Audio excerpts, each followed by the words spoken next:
नमस्कार विद्यार्थी मित्रांनो, जॉग्रफी बाय अवधूत कल्याणे या ऑनलाईन एज्युकेशन प्लॅटफॉर्मवरती तुमच्या सर्वांचं पुन्हा एकदा स्वागत। आज पुन्हा भेटतो आपण कुठल्या गोष्टीमध्ये भेटतो आपण जर बघाल किंवा कुठल्या गोष्टीसाठी भेटतो आपण तर आज कुठे भेटणार आहेत तर सुपर 20 जी काही बूस्टर सिरीज निर्माण केली आपण त्या सुपर 20 बूस्टर सिरीजच्या आज टेस्ट क्रमांक 2 मध्ये आहेत आपण। कुठे आहेत तर टेस्ट क्रमांक 2 मध्ये आहेत बरोबर। सुपर 20 ची ही जी काही टेस्ट सिरीज आहे मी तुम्हाला मागच्या टेस्ट सिरीज मध्ये पण सांगितलं, पहिल्या टेस्ट सिरीज मध्ये पण सांगितलं, एकूण 20 टेस्ट कंडक्ट करणार आहेत आपण 20 टेस्ट, ज्याच्यामध्ये महाराष्ट्र 10 आणि भारताच्या 10 टेस्ट सिरीज असतील। महाराष्ट्र आणि भारताचे सगळे महत्त्वाचे टॉपिक्स आणि त्यांच्यावरती आयोगाच्या धर्तीवरती असणार आहेत त्याच पद्धतीचे प्रश्न आपण जर बघाल तर फ्रेम करतोय। मागच्या टेस्ट मध्ये तुम्हाला त्याचा अंदाज आला असेल की मागच्या टेस्ट मध्ये प्रश्नांची क्वालिटी आणि त्याच्यानुसार त्याचं विश्लेषण काय जर बघाल तर आज आपण कुठे आलोय तर टेस्ट क्रमांक 2 मध्ये आलोय। कुठे आलोय तर सुपर 20 बूस्टर सिरीजच्या टेस्ट क्रमांक 2 मध्ये आहेत आपण। 2 मध्ये आज पुन्हा आणखी कुठे बघणार आहात आपण तर राजकीय आणि भौगोलिक महाराष्ट्राच्या भागावरती जाणार आहेत। राजकीय आणि भौगोलिक मध्ये एकही मार्ग जाता कामा नये। आपण जे काही 40-50 प्रश्न घेतोय ह्या 40-50 प्रश्नांमधून सगळे टॉपिक्स कव्हर, सगळ्या दोन्ही टॉपिक्स कव्हर झाले पाहिजेत आपले जर बरोबर।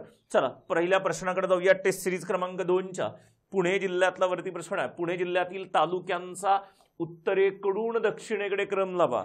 पुणे जिल्ह्यातले तालुके आयोगाचा फेवरेट तालुका राहिलाय पुणे जिल्हा जर बघाल किंवा जिल्हा राहिला सॉरी जर बघाल तर पुणे जिल्हा आयोगाच्या एक फेवरेट जिल्ह्यांमध्ये राहिलाय। त्याच्यामुळे सातत्याने तुम्हाला कुठे ना कुठेतरी पुणे जिल्हा, पुणे विभाग ह्यांच्यावरती प्रश्न येताना दिसतात। तर ही गोष्ट आपल्याला माहिती असायला पाहिजे की पुणे जिल्ह्यातले जे काही महत्त्वाचे तालुके आहेत, मी मागच्या लेक्चरमध्ये पण सांगितलं होतं, प्रत्येक प्रशासकीय विभागातले काही महत्त्वाचे जिल्हे आहेत त्या जिल्ह्यांचे तालुके बघा एकदा, त्यांच्यामध्ये कुठले तालुके आहेत, त्यांचा काही क्रम निर्माण होतोय का। जसं पुणे जिल्ह्यामध्ये तुम्हाला एक क्रम निर्माण होताना दिसेल। काय सांगितलं, उत्तरेकडून दक्षिणेकडे म्हणलं। उत्तर बाजूला सर्वात उत्तरेला कोण आहे तर सर्वात उत्तरेला आपल्याला माहिती आहे जुन्नर तालुका आहे। मग पर्यायामध्ये जुन्नर आहे का? यस, पर्यायामध्ये जुन्नर आहे। ड पासून सुरुवात व्हायला पाहिजे बरोबर, सगळेच पर्याय ड पासून सुरुवात होतात। मग नेक्स्ट पुणे जिल्ह्याचा नकाशा नीट बघा। जुन्नर झालं की लगेच दक्षिण बाजूला आंबेगाव नावाचा तालुका, आंबेगाव आहे। ड नंतर ब असणार आहे। इथे एक पर्याय आहे, इथे एक पर्याय आहे बरोबर। आता आंबेगावच्या खाली दक्षिण बाजूला आलात की खेड किंवा राजगुरुनगर नावाचा तालुका सुरू होतो बरोबर। क ड नंतर ब जर बघाल तर ब नंतर क असणारा पर्याय तुम्हाला कुठे दिसेल तर ड नंतर ब नंतर क आणि त्याच्यानंतर कोण असेल मग तुमचा हवेली तालुका असेल, त्याच्यानंतर पुरंदर तालुका असेल, त्याच्यानंतर भोर तालुका असेल। पुणे जिल्ह्यातल्या तालुक्यांचा उत्तरेकडून दक्षिणेकडे क्रम नीट बघा। कोण असेल तर तुमचा जुन्नर, त्याच्यानंतर आंबेगाव, खेड, त्याच्यानंतर हवेली, त्याच्यानंतर पुरंदर, त्याच्यानंतर भोर। आणखी पण काही क्रम होऊ शकतात पण हा एक सलग क्रम होऊ शकतो जर बघाल तर पर्याय क्रमांक काय असेल तर पर्याय क्रमांक 3 ह्याचं उत्तर असेल। मी मागच्याही टेस्टमध्ये सांगून झालंय, प्रत्येक जिल्ह्यातले महत्त्वाचे तालुके करा, जर क्रम निर्माण होत असेल तर तो क्रम करा, नकाशा बघा। नकाशा बघितल्याशिवाय असे प्रश्न सुटत नाहीत, असे प्रश्न तुम्हाला पाठ करता येत नाहीत।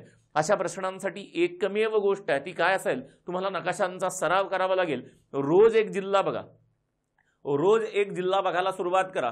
जिल्ह्याला कोणत्या कोणत्या जिल्ह्यांच्या सीमा लागून आहेत ते बघा। घड्याळाच्या काट्याच्या दिशेने, विरुद्ध काट्याच्या दिशेने कुठले कुठले जिल्हे लागून आहेत ते बघायला सुरुवात करा। प्रत्येक जिल्ह्यांमध्ये कुठले कुठले तालुके आहेत त्यांचा अंदाज घ्या। महत्त्वाचे जे काही जिल्हे आहेत, परीक्षेला जे आत्तापर्यंत विचारलेले जिल्हे आहेत त्यांच्यामध्ये असे काही सिक्वेन्स निर्माण होतात का बघा बरोबर। तर पुणे जिल्ह्यातले जे काही तालुके दिलेत त्यांचा उत्तरेकडून दक्षिणेकडे क्रम तर कोण असेल तर पर्याय क्रमांक 3 ह्याचं उत्तर असेल। पुढे येऊयात, योग्य पर्याय निवडा। एका बाजूला जिल्हे दिलेत आणि तालुके, योग्य पर्याय निवडा असं म्हटलंय। जिल्हे आणि त्याच्यातला तालुका, गोंदिया जिल्हा, गोंदिया जिल्ह्यात वरोडा तालुका आहे का? नाही।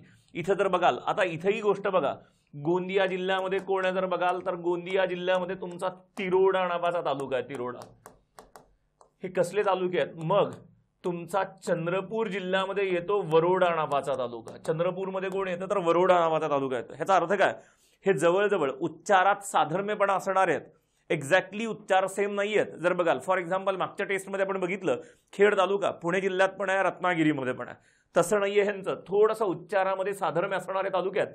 तिरोडा गोंदियामध्ये आहे तर वरोडा कुठे आहे? चंद्रपूरमध्ये आहे। त्याच्यानंतर नाशिक, नाशिकमध्ये देवळी जर बघाल तर देवळा तालुका आहे। नाशिकमध्ये आलात तर नाशिकमध्ये कोण आहे अशी लिस्ट बघा। नाशिकमध्ये देवळा नावाचा तालुका आहे, देवळा। मग हा देवळी नावाचा तालुका येतो कुठं तर देवळी नावाचा तालुका येतो वर्धा जिल्ह्यामध्ये बरोबर। पुन्हा म्हणजे हेही योग्य नाही आहे, बरोबर. नाशिक हेही योग्य नाही. इथे जर बघाल तर पुन्हा काय दिसेल गोष्ट, जळगाववरती येऊया. जळगावमध्ये येवला आहे का? नाही. जर बघाल तर जळगावमध्ये कुठला तालुका आहे? जळगावमध्ये यावल नावाचा तालुका आहे. मग हा येवला तालुका कुठे येतो? प्रसिद्ध येवला तालुका तुमच्या नाशिक जिल्ह्यामध्ये यायला सुरुवात होतो. कुठे येतो? नाशिक जिल्ह्यामध्ये, बरोबर. म्हणजे हाही पर्याय योग्य नाहीये.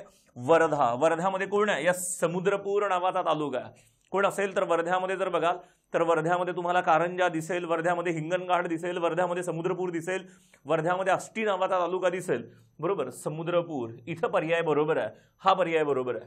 समुद्रपूर, वर्धा जिल्हा समुद्रपूर. समुद्र ह्या शब्दाला आणखी एक समानार्थी शब्द असणारा तालुका आहे. समुद्र म्हणजे जर बघाल तर तुमच्या लक्षात आलं असेल, ह्या शब्दाला समानार्थी शब्द असणारा एक तालुका आहे. दर्यापूर नावाचा तालुका आहे. दर्याचा अर्थ सुद्धा काय असेल तर समुद्रपूर. पण हा तुमचा दर्यापूर येतो कुठं? तर दर्यापूर तालुका येतो अमरावती जिल्ह्यात. कुठे येतो जर बघाल तर दर्यापूर तालुका येतो अमरावती जिल्ह्यामध्ये. असे जे काही उच्चारामध्ये साधर्म्य असणार आहेत किंवा नावामध्ये थोडंफार साधर्म्य असणारे तालुके आहेत ह्यांची एक लिस्ट बनवा. फॉर एक्झाम्पल इथं तर काही आहेतच, मी तुम्हाला काही उदाहरणं सांगेल. फॉर एक्झाम्पल जर बघाल अक्कलकोट, अक्कलकुवा. अक्कलकोट कुठं आलं तर तुमच्या सोलापूरमध्ये आलं. अक्कलकुवा कुठं आलं तर नंदुरबारमध्ये. त्याच्यानंतर पातूर, परतूर, भोकर, भोकरदन, त्याच्यानंतर पाथरी, पाथर्डी अशी नावं तुम्हाला दिसतील. अशी एक किमान 10-12 नावं तुमच्याकडे असायला पाहिजेत, जेणेकरून जर असे प्रश्न कधी आले आपल्याला तर आपलं कन्फ्युजन होता कामा नये. उच्चारामध्ये थोडंफार साधर्म्य असणारे तालुके आहेत हे, बरोबर. ही लिस्ट तर लक्षात ठेवाच ठेवा. पण असे काही आणखी कुठले कुठले तालुके आहेत का, ते तालुके शोधण्याचा प्रयत्न करा.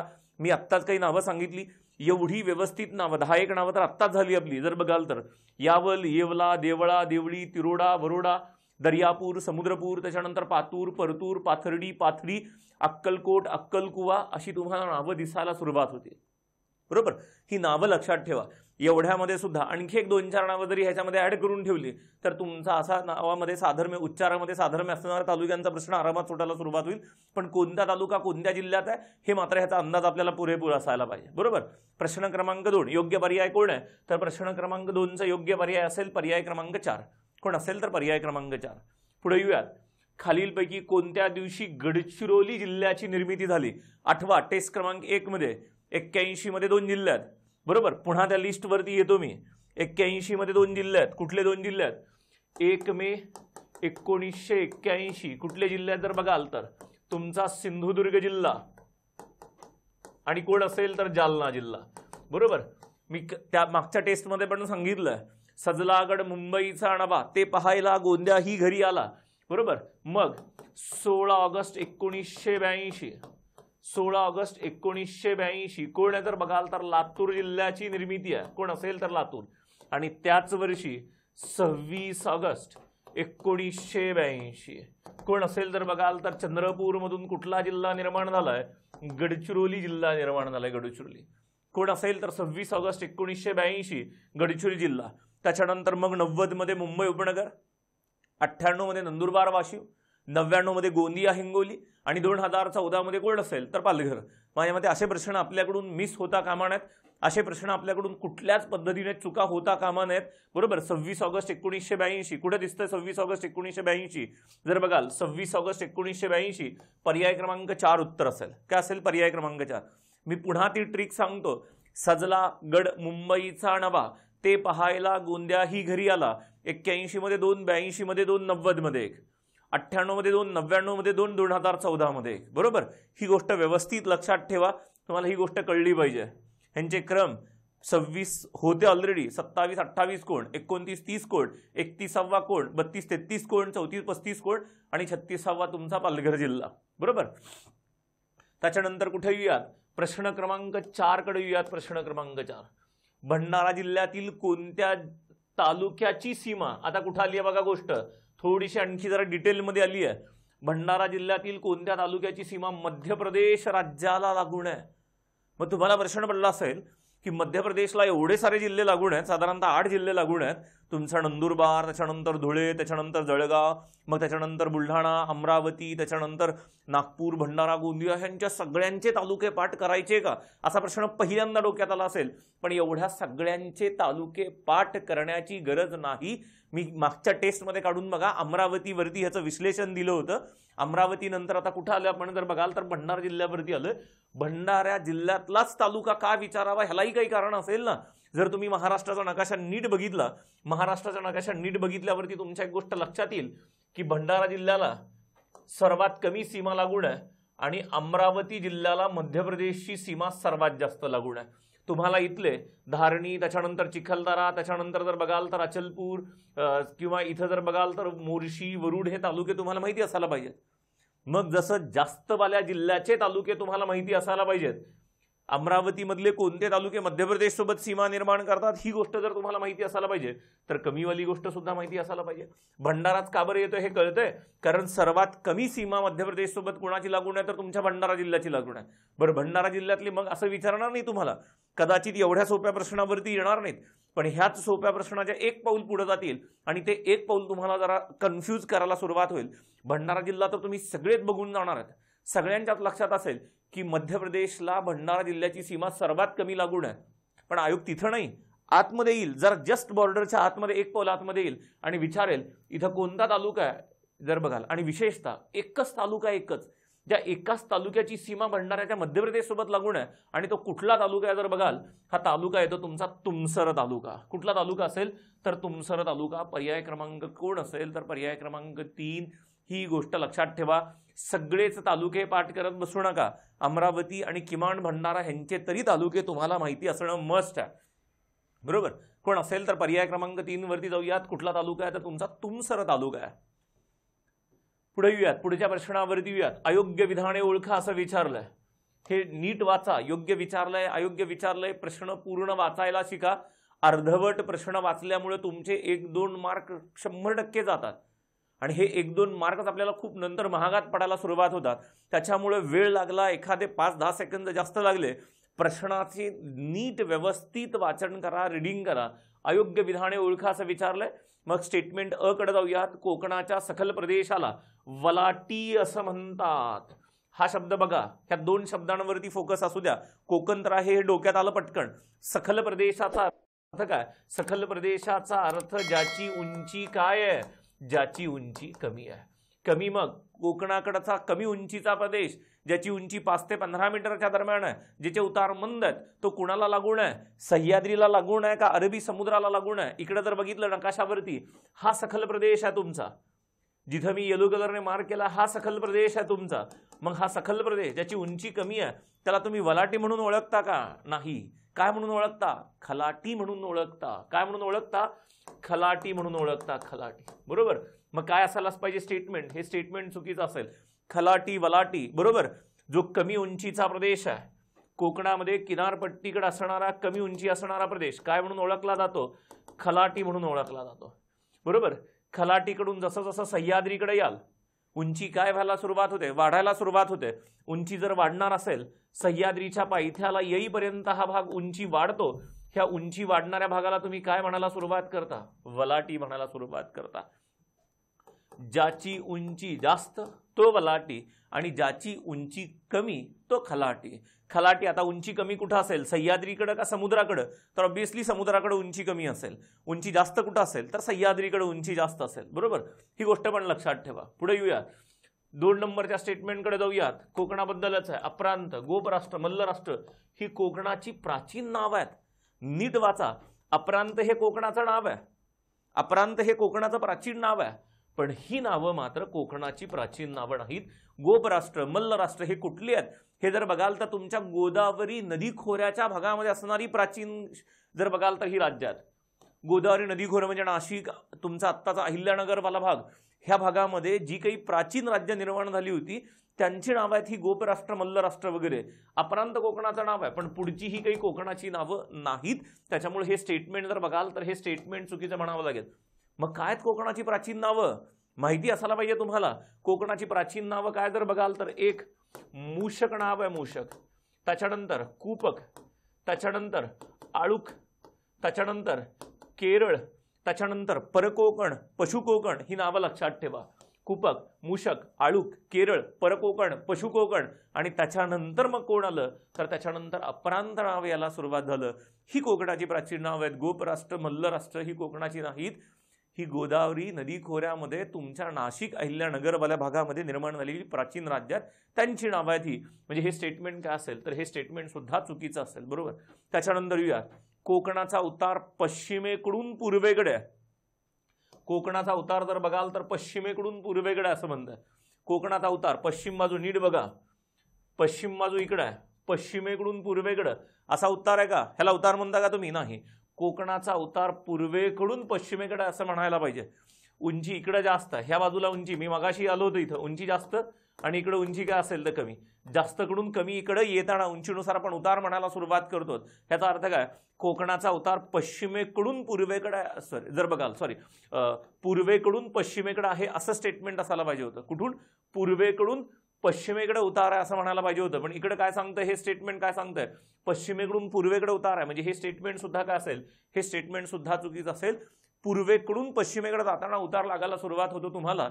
बरोबर. कारण पश्चिमेकडची बाजू कोण आहे? आत्ताच आलो आपण त्याच्यावरती. हा भाग वलाटी आहे जास्त उंचीचा, हा भाग खलाटी आहे कमी उंचीचा, तर उतार इकडे निर्माण व्हायला पाहिजे पूर्वेकडून पश्चिमेकडे. तर इथं काय असेल? हे कसवालं स्टेटमेंट सुद्धा चुकीचं असेल. अयोग्य विधान विचारले आपल्याला. म्हणजे जवळजवळ बघाल वरील सर्व विधानं कशी आहेत तर वरील सर्व विधानं अयोग्य आहेत. पर्याय क्रमांक 4 इथं उत्तर असेल. वरील सर्व विधानं अयोग्य आहेत ही स्टेटमेंट पर्याय क्रमांक 4 ह्याचं उत्तर असायला पाहिजे. ही गोष्ट लक्षात ठेवा. कोकण निर्मिती, कोकण विस्तार, कोकण किनारपट्टी, कोकण, कोकणाचे प्रकार, उत्तर कोकण, दक्षिण कोकण, खलाटी काय, वलाटी काय, ह्या सगळ्या बेसिक गोष्टी तुम्हाला माहिती असायला पाहिजेत कोकणाच्या बाबतीमध्ये. त्याच्यानंतर प्रश्न क्रमांक 6 कडे येऊया. विधान अ नीट वाचा. सह्याद्रीवरती स्टेटमेंट आहे. विधान अ सह्याद्री गटपर्वत आहे. पर्वत आहे ना, सह्याद्री पर्वत म्हणतो आपण. मग पर्वत आहे तर पर्वताचा प्रकार असला पाहिजे. कुठले कुठले पर्वत आहेत जनरली भारतामध्ये जर बघाल तर गट पर्वत असतील किंवा वली पर्वत असतील. बेसिकली हे दोन मुख्य प्रकार आहेत आणि कंबाईनला आपल्याला एवढे दोन प्रकार जरी कळले तरी खूप झालं. गट पर्वत आहेत आणि कोण असतील तर वली पर्वत आहे. बरोबर. सह्याद्री गट पर्वत आहे. बरोबर. विधान ब केले काय? सह्याद्रीचा पश्चिम उतार सरळ भिंतीसारख्यात किंवा सह्याद्रीचे पश्चिम उतार कशा आहेत? सरळ भिंतीसारख्यात. भिंतीसारखे मगाशीच आपण इथल्या रच्यावरती येऊयात. इथं जर बघाल तर त्यांचं काय म्हणणं आहे, हा जो काही महाराष्ट्रामध्ये सह्याद्री दिसतोय तुम्हाला, हा सह्याद्री जर बघाल तर हा सह्याद्री गट पर्वत आहे.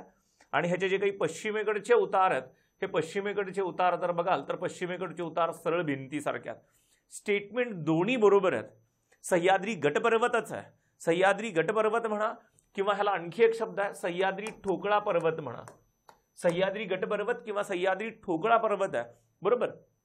पण प्रश्न सोपा असता कधी जर विचारला असतं कोणतं विधान योग्य आणि कोणतं विधान अयोग्य आहे. पण तसं नाही विचारलं आपल्याला. अ आणि ब योग्य आहेत की अयोग्य आहेत हे तर ओळखायचंच तुम्हाला. बरोबर. पण कोण कुणाचं कारण आहे, कोणतं विधान कोणत्या विधानाचं कारण आहे हे पण सोबत ओळखायचं आहे. आयोग इथं फसवतं तुम्हाला पर्यायामध्ये. जर सोपा प्रश्न विचारायचा असता त्यांना तर त्यांनी एवढंच सांगितलं असतं, बाबा कोणती विधानं योग्य आहेत कोणती विधानं अयोग्य आहेत एवढंच ओळखा. तुम्ही सरळ सरळ सांगितलं असतं हेही विधान योग्य हेही विधान योग्य आहे. गट पर्वत आहे किंवा सह्याद्री ठोकळा पर्वत आहे, ब्लॉक माउंटेन आहे सह्याद्री. बरोबर. आणि सह्याद्रीचे पश्चिम उतार तर तीव्र आहेत ही गोष्ट माहिती आपल्याला. पूर्वेकडचा भाग मंद उताराचा आहे जो पठारी प्रदेशात विलीन होतो, तर पश्चिमेकडचा भाग तीव्र उताराचा आहे. दोन्ही विधानं बरोबर आहेत. म्हणजे अ ब बरोबर आहे. म्हणजे हेही स्टेटमेंट इथं काय होऊ शकतं, अयोग्यवाला पर्याय तर कोणीच येऊ शकत नाही, कारण दोन्ही स्टेटमेंट योग्य आहे तर अयोग्याचा विषयच नाही काय. आता गंमत उरते दोघांमध्ये. 50-50% आलात तुम्ही. आता इथं तुम्हाला बारकाईने थोडासा विचार करणं गरजेचं आहे की गटपर्वत आहे आणि मग त्याचं काय विचारलंय, सरळ भिंतीसारखे उतार आहेत. कारण विचारलंय. कारण कोण कुणाचं कारण आहे हे विचारलंय. कारण कळण्यासाठी तुम्हाला काय कळणं गरजेचं आधी, तर तुम्हाला आधी सह्याद्रीची निर्मिती कळणं गरजेचं आहे. सह्याद्रीची निर्मिती तुम्ही एवढंच शिकला असाल की सह्याद्रीची निर्मिती प्रस्तरभंगामुळे झाली आहे. कशामुळे झाली आहे? प्रस्तरभंगामुळे. आता प्रस्तरभंगचा अर्थ काय नीट समजून घ्या. प्रस्तरचा अर्थ जमीन, प्रस्तरचा अर्थ काय असेल तर जमीन. भंग जमिनीचा एक तुकडा त्याच्या मूळ भागापासून तुटून बाजूला होणे म्हणजे प्रस्तरभंग होणे. जमिनीचा मूळ भाग एकच आहे आणि ह्या मूळ भागाचा एक तुकडा त्याच्या जर बघाल तर त्याच्या एकापासून वेगळा व्हायला सुरुवात होणे. एकच जमिनीचा भाग आहे आणि त्याचा एक तुकडा त्याच्या मूळ भागापासून वेगळा होतोय, त्याला आपण प्रस्तरभंग म्हणतो. आता समजा एकच जमिनीचा भाग आहे, हा एकच जमिनीचा भाग आहे, तर ह्याचा एक तुकडा तुटल्यानंतर हवेत वर उडायला जाईल का? पक्षासारखा उडेल का? जमिनीचा एवढा मोठा भाग नाही. काय होईल? हळूहळू खाली खचायला सुरुवात होईल. बरोबर. आता हीच गोष्ट पुढे नेतो मी, ह्याच गोष्टीला थोडंसं पुढे नेतो. इथं जमिनीचा भाग आहे, मानून चला हा तुमचा पठारी प्रदेश आहे. पठारी प्रदेश ज्याला तुम्ही काय म्हणता, दख्खनचे पठार म्हणता. दख्खनचे पठार हे कोण आहे? हे दख्खनचं पठार आहे. दख्खनचं पठार कधी काळी तुमचा अरबी समुद्र ह्या बाजूला होता, तर ह्या दख्खनच्या पठाराची जी काही पश्चिम बाजू आहे, किंवा जर बघाल तर इथं गोष्ट जर बघाल तर ही जी काही दख्खनचा पठार आहे, ह्या दख्खनच्या पठाराची पश्चिम बाजू काय झाली आहे, तर ह्या दख्खनच्या पठाराची पश्चिम बाजू खाली खचली आहे. हा जो काही दख्खनचा पठार आहे, ही बाजू काय झाली, ही बाजू हळूहळू हळूहळू हळूहळू काय व्हायला सुरुवात झाली, खाली खचायला सुरुवात झाली. आता नीट गोष्ट बघा, ही जर बाजू खाली खचली असेल, ही जर बाजू खाली खचली असेल, तर ह्यांचा बऱ्यापैकी भाग इथं तुमचा समुद्र होता कुठंतरी. आता समुद्राची पातळी हळूहळू हळूहळू कुठे येईल, समुद्राची पातळी इथं यायला सुरुवात झाली. का तर भूभाग खाली खचला, भूभाग खोल बनला, तर समुद्राचं पाणी काय व्हायला सुरुवात होईल, खाली खोल झालेल्या भागावरती समुद्राचं पाणी पुढे सरकायला सुरुवात करेल. तुमचा समुद्र इथंपर्यंत येऊन थांबलाय आता, बरोबर. हा भाग पाण्याखाली गेलेला भाग आहे. समुद्राची पातळी इथं होती, आता समुद्राची पातळी इथं आहे, काही भाग पाण्याखाली गेला जमिनीचा, किंवा ह्या पठारी प्रदेशाचा काही भाग खाली गेला, बरोबर.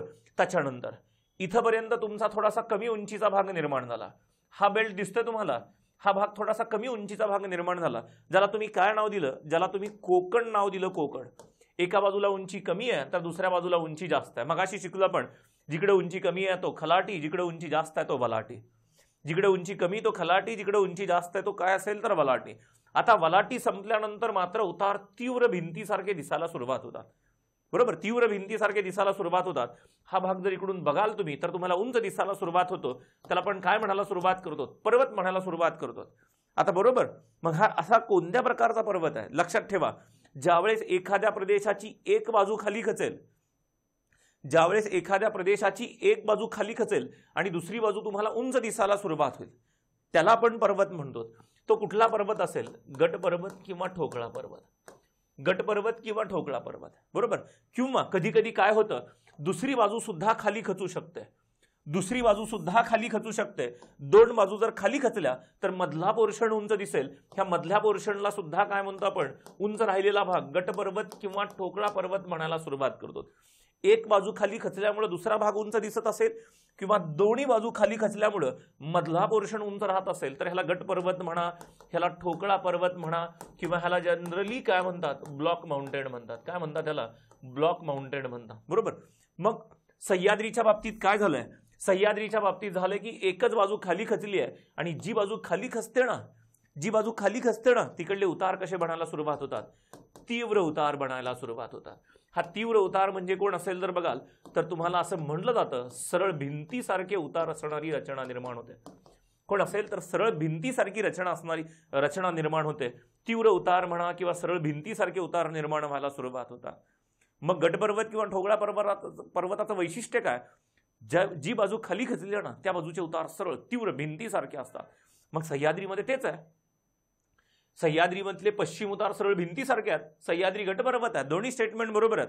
पण आता नीट लक्षात द्या, कोण कुणाचं कारण आहे, कोण कुणाचं कारण आहे. गटपर्वत सरळ भिंतीचं कारण आहे का सरळ भिंतीसारखे उतार गटपर्वताचं कारण आहे. कारण आणि परिणाम शोधताना जी गोष्ट आधी घडली त्याच्यावरती फोकस करा. कारण आधी असतं ना, कारण ऑलवेज आधी येतं, बरोबर. कारण असल्याशिवाय परिणाम दिसणारच नाही तुम्हाला.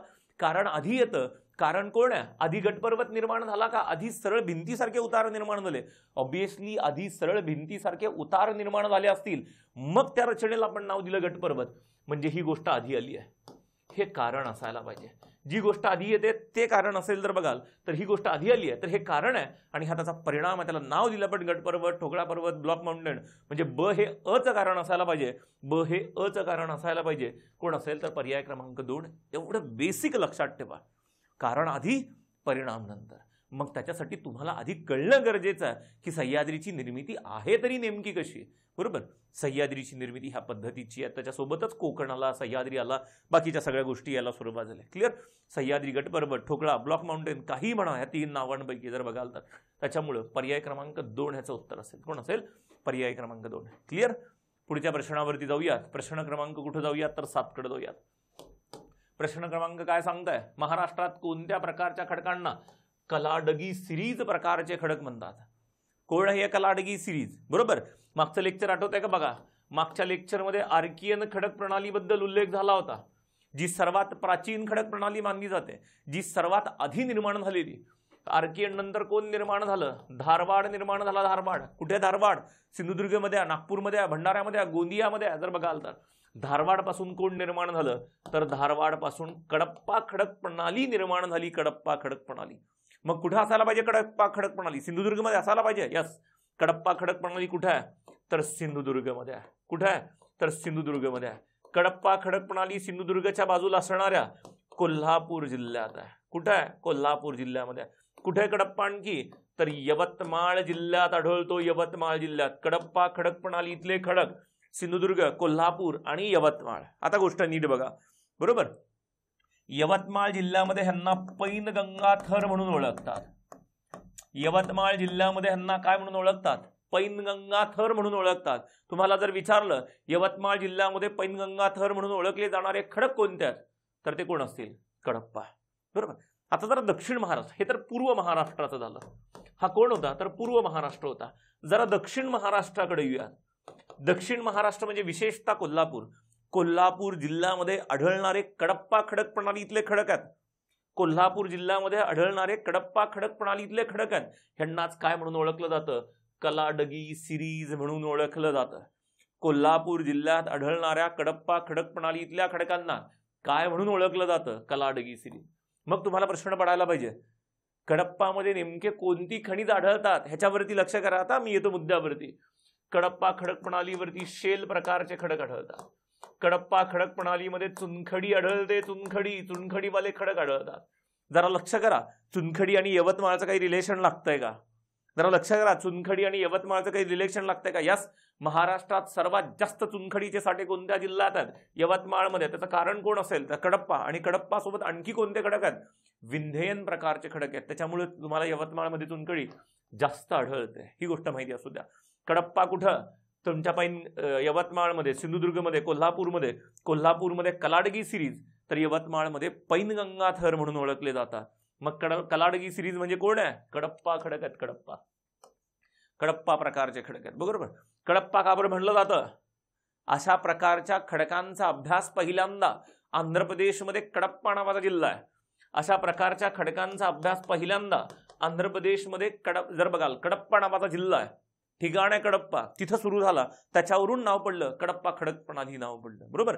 कोण असेल तर उत्तर पर्याय क्रमांक 3 असेल. कोण असेल? पर्याय क्रमांक 3. पुढच्या प्रश्नाकडे येऊयात. उंचीनुसार योग्य उतरता क्रम लावा. उंचीनुसार योग्य उतरता क्रम लावा. आपण पटकन आनंदी होतो, अरे सोपा असेल, शिखर तर असतील किंवा घाटमार्ग तर असतील. नीट बघा, शिखर आणि घाटमार्ग ह्यांचं कॉम्बिनेशन आहे. शिखर आणि घाटमार्ग ह्यांचं कॉम्बिनेशन आहे. बरोबर. 2 शिखर आहेत, तारामती आणि रायरेश्वर. 2 घाटमार्ग आहेत. आता कसं करणार? ही अर्धा पार्टी येतो तुम्हाला. बरोबर. कोण आहे? तारामती आहे. किती आहे? तर 1431 मीटर उंचीचं शिखर आहे. अहमदनगर किंवा अहिल्यानगर मध्ये म्हणा. त्याच्यानंतर कोण आहे? तर रायरेश्वर आहे. किती आहे? तर 1200 जर बघाल 73 मीटर उंचीचं तुम्हाला काय दिसेल? तर तारामती दिसेल. तुम्हाला एवढं जरी लक्षात येईल, घाटमार्ग जास्त उंचीचे का शिखर जास्त उंचीचे? तर ऑब्व्हियसली शिखर जास्त उंचीचे. मग शिखरांचा अधिक्रम लावून घ्या. शिखरांमध्ये उंच कोण येईल? ब आणि ड. आता इथं नीट बघा, ज्या लोकांना वाटतं अरे घाटमार्गाची तर उंची माहितीच नाही आपल्याला, मग सरांनी शिकवलंच नाही घाटमार्गांची उंची, मग कसं लावायचं? आता घाटमार्गांची उंची माहिती असण्याची गरज नाही तुम्हाला. फक्त घाटमार्ग उत्तर सह्याद्रीमध्ये आहे का दक्षिण सह्याद्रीमध्ये एवढंच लक्षात ठेवा. उत्तर सह्याद्रीमध्ये असेल तर उंची जास्त असायला पाहिजे, कारण उत्तर सह्याद्री, उत्तरेकडे महाराष्ट्रात सह्याद्री जास्त उंचीवरती आहे, तर घाटमार्ग पण थोडे जास्त उंचीवरती असतील. जसं जसं दक्षिणेकडे याल सह्याद्रीची उंची कमी होते, तर ऑब्व्हियसली घाटमार्गांची उंची सुद्धा काय होईल? कमी. सह्याद्रीमध्ये उत्तर बाजूला उंची जास्त तर घाटमार्गांची उंची सुद्धा जास्त असेल. दक्षिण बाजूला उंची कमी तर घाटमार्गांची उंची सुद्धा काय असेल? कमी असेल. बरोबर. मग बोरघाट उत्तर आहे, तर वरंधा त्याच्यापेक्षा दक्षिणेकडे आहे, म्हणजे आधी कोण यायला पाहिजे? तर बोरघाट यायला पाहिजे, म्हणजे अ. आणि त्याच्यानंतर कोण असेल? तर क. ब ड अ क नावाचा पर्याय कुठे आहे बघा. ब ड आणि अ क. ब ड अ क. पर्याय क्रमांक 4 कुठं असेल? तर पर्याय क्रमांक 4 ब ड अ क. ही गोष्ट लक्षात ठेवा. बरोबर. ऐन वेळेस असे प्रश्न येऊ शकतात. प्रश्न सोपा आहे, फक्त आपल्याला ती गंमत माहिती असायला पाहिजे, ह्याचा वापर करता आला पाहिजे. तुम्हाला ह्या गोष्टीचा वापर करता आला पाहिजे, हे आरामात सुटेल. लोक म्हणतात अरे घाटमार्गांची उंची माहितीच नाही आपल्याला, मग सारखे. आणि अशा प्रश्नांमध्ये आयोग जाणीवपूर्वक तुम्हाला 50-50 मध्ये आणून ठेवतं 50-50 मध्ये, तुम्हाला ब आणि ड सगळीकडेच दिसेल, ब आणि ड, किंवा इथेही दिसेल आणि इथेही दिसेल ब आणि ड. आता प्रश्न येतो क आधी का अ आधी? मग गंमत कुठं, हेही इलिमिनेट झालं, हेही इलिमिनेट झालं, 50-50 मध्ये आला. आणि 50-50 मध्ये आलात तुम्ही की प्रश्न तुम्ही अटेम्प्ट करणार का? तर करणार, 100% करणार. आणि चुकण्याची शक्यता जास्त असते. त्याच्यामुळे थोडंसं काही असे प्रश्न विचारायला काही ना काहीतरी बेस लागतो. काहीतरी काय बेस आहे? सिंपल बेस आहे आपला. उत्तरेकडे उंची जास्त तर घाटमार्ग थोडे उंचीवरती असतील, दक्षिणेकडे उंचीच कमी तर घाटमार्गांची उंची सुद्धा कमी असेल. तर ही गोष्ट लक्षात ठेवा. बड अ क, तारामती, रायरेश्वर, त्याच्यानंतर बोरघाट, त्याच्यानंतर कोण असेल तर वरंदा. पर्याय क्रमांक 4. पुन्हा मी सुपर 20 टेस्ट सिरीज बद्दल तर मगाशी बोललो, जास्त उशीर करू नका. टेस्ट सिरीजचा 100% फायदा होणार का? तर होणार. येणाऱ्या गट ब आणि गट क जर बघाल तर एक्झामला. बाकी टेस्ट सिरीज बद्दल तर मी माहिती सांगितलीच. 20 टेस्ट आहेत, 3 महिने व्हॅलिडिटी आहे आणि एकदम किरकोळ फीस मध्ये तुम्हाला दिसेल तर बघाल तर तुम्हाला 2 वेळेस बघता येईल ते 2 वेळेस.